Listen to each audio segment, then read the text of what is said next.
कलश जलाया 9 दिन करा उपवास हो माँ। काली कंकाली ये मोर दुर्गा दाई अंगना पधारो महारानी हो माँ। मैया बिनती ला सुन ले हमारी हो माँ।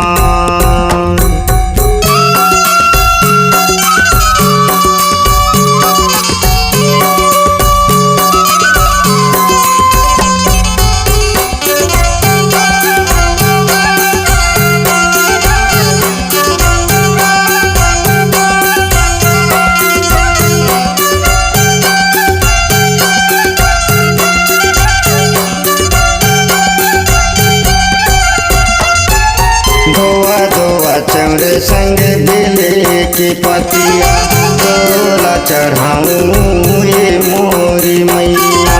धोआ धोआ चमड़े संग बेले की पतिया तोला चढ़ाऊं ये मोरी मैया।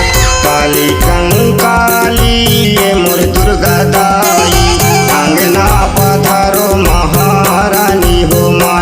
मैया बिनती ला सुन ले हमारी हो माँ।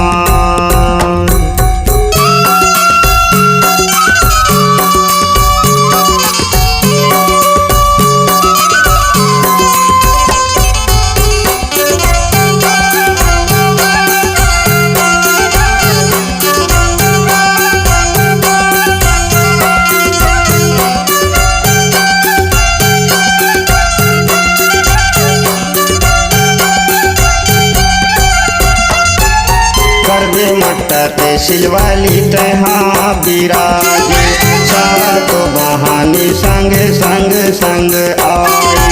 करबे मट्टा ते सिलवाली तहाँ बिराजे सारा तो बहानी संग संग संग आई।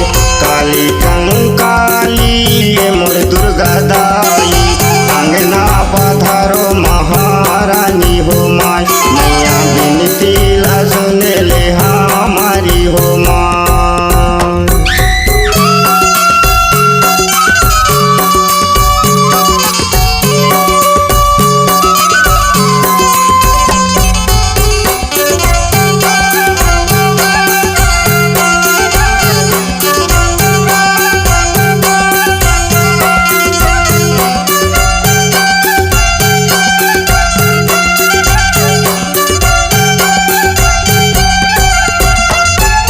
घंटा नगारा मजीरा बजते हैं लाली